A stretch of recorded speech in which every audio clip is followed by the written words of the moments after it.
Hello again. This is Victor James, author of the Megacosm, and I want to do a quick recap of Week 1 storylines from the NFL.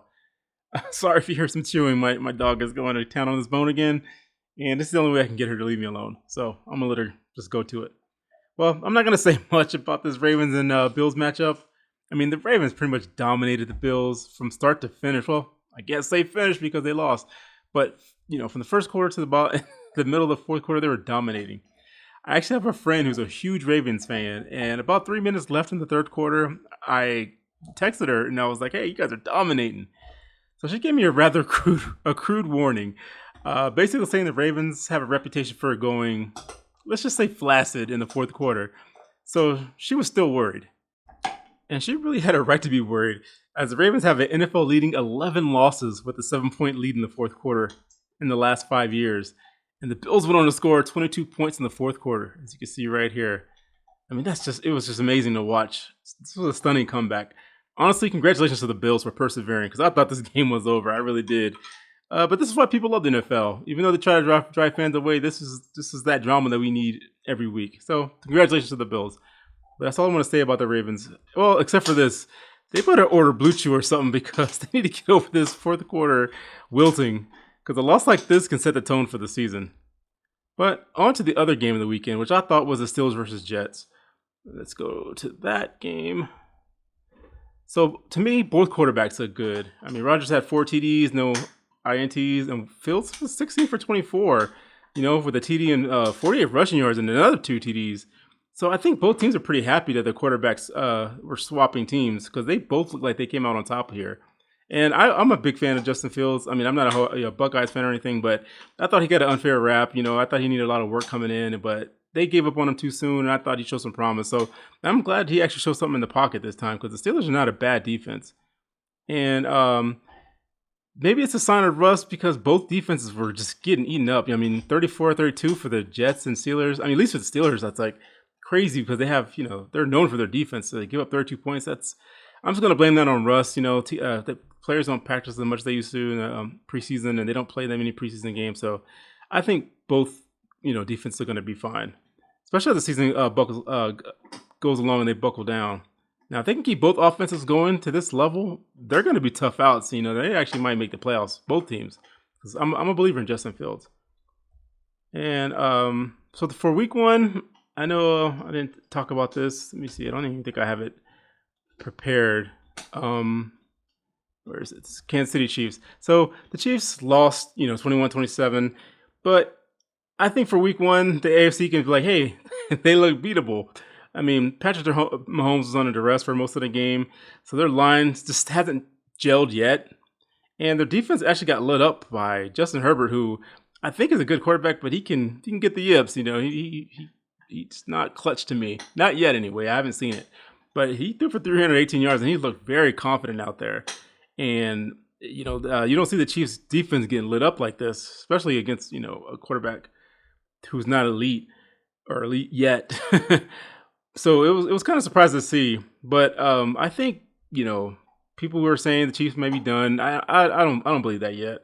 They lost Worthy on the first play, which pretty much probably changed their game plan. And I think once Rashee Rice comes back, you're going to see a different Patrick Mahomes. I think in the second half of the season, after Rashee Rice comes back, he's going to put up some monster numbers. So honestly, if you have him in fantasy, I will hold on to him and play him in spot plays until Rashee Rice comes back. Because with the way Hollywood Brown looked, and with Worthy, he actually just dislocated his shoulder, so he's actually coming back. I think with those 3 receivers, you're going to see a different Patrick Mahomes at the second half of the season. So they're going to be another tough foul, and I can see them getting back to the AFC Championship game all over again. So there are about 3 teams I think that should be worried. And the first is Miami. Let's just talk about Miami. They looked terrible out there. I mean, Tua was throwing ducks, and the Colts actually absolutely just steamrolled them. I mean, nothing was working out there. The defense wasn't working. Their running game wasn't working. The passing game definitely wasn't working. And you can see Tyreek Hill complaining on the sidelines, and that's a bad sign, because Tyreek Hill is they're probably their best player, or one of their best players, especially on the wide receiver core. And he's complaining already because Tua just looked lost out there. I mean, I like Tua; he seems like a good guy, but those were some bad passes. Those balls are wobbly, and he's just like, he's like a player who had a bad back and it was throwing some ducks, like, Peyton Manning is last year. So I think they're in trouble. And another team I think is in trouble is, let's just go down here, is the Giants. Now, I wouldn't say the Giants are in trouble. I think they actually got some, they actually held Jaden Daniels kind of in check. I think their defense is pretty good. But Russell Wilson is in trouble. Now, I like Russell Wilson because, I've always liked him. He always seemed like a great guy. He's a nice Christian dude. And, people give him a hard time because I think he's kind of, antisocial, but who isn't these days? But I think his time is done because usually he was, at least last year, you can rely on Russell Wilson's deep ball. But he was, throwing some guys short this week. There's some guys who last year, he would have threw for some wide open, chunk yard plays, but he was throwing some ducks out there too. Not as bad as Tua, but he just doesn't look like the Russell of old. And I saw him try to run a few times, and a few years ago he would have ran that for 30 yards, but he was getting caught, for 3-yard gains. So I think his time is numbered. I think Daboll is going to switch over to Dart in the next few games just to save his job, to be honest. And I hate to say this, let me go to the last team. I hate to say this. I hate to put them on the list, but the Texans, they should be worried a little bit. Now, I like what they did. They held the Rams to 14 points. The Rams were healthy, so they can't really, their defense is always going to be good. But their line looked terrible. C.J. Stroud, he got sacked 3 times, but he was running for his life way more than that. I mean, look at his stat line: 19 for 27, 188 yards, INT, no TDs. I mean, his guys, there was really nobody getting open. I don't think he had a lot of time to throw because their line looked awful. He was just on roller skates the entire game. So this does not bode well. And I think they lost their center, Jake Andrews. I'm sorry.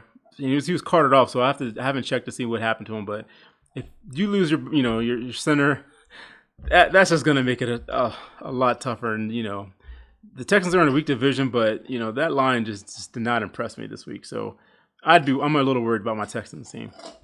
So about 3 fantasy guys that I think people should pick up. So if I was playing fantasy in my PPR league, I played fantasy for 10 years, but had to stop because I got too into it and was spending way too much time doing that instead of writing and other stuff. So had to stop from my writing hobby ahead of it. But if I was still playing fantasy, if I was looking for a wide receiver, the first guy I would be looking at is Calvin Austin, the third for the Steelers. Now he only had 4 catches for 70 yards and a TD, but it's clearly Metcalf's their number 1 wide receiver, but Calvin Austin seems to be earning Aaron Rodgers' trust. I mean, I know it's only 1 week, but Aaron Rodgers was throwing to him into some, pretty, trustworthy passes that you see Aaron Rodgers, when he trusts you, Aaron Rodgers will feed you the ball. I mean, you can ask any of his old past wide receivers. If he starts to trust you, you're going to get the ball. And something about this weekend, it looks like he trusts Calvin Austin. I mean, he was throwing some jump balls for him, and he came through, 4 out of 6 targets he caught him for 70 yards. So I think you're going to see some trust built between Aaron Rodgers and Calvin Austin the third. So I would, if you're looking for a wide receiver, I would definitely have him on my bench. I think you could at least bring in, wide receiver 3 numbers, here and there. And if you lost Kittle, I don't know what his injury, I don't know how his hamstring is going to look, but if you need somebody to step in, Harold Fanning for the Browns. Now, he looked really good this week. He played 55 snaps, and he actually caught 9 targets for 60. Let me see. I'm getting this wrong. 7 catches for 9 targets for 63 yards. I mean, that's pretty decent output for a rookie tight end.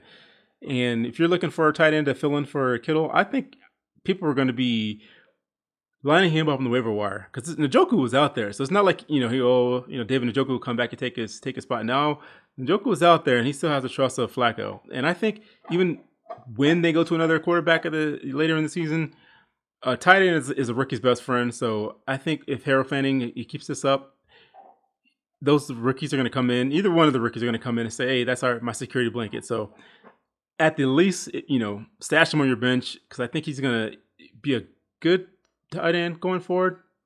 That's just my guess. It's only been 1 game, but he looked like the real deal out there. And my third guy is DJ Giddens. Yeah, he rushed 12 times for 41 yards, so that's not a great, huge stat. But, Jonathan Taylor is their number 1 guy. But those are pretty good numbers. Rushing 12 times is actually pretty good for, I know that the game was already salted away. But he actually looked elusive. He looked quick.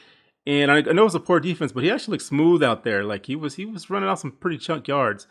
And Jonathan Taylor has a history of being injured, so I would like to get his security blanket in Giddens here.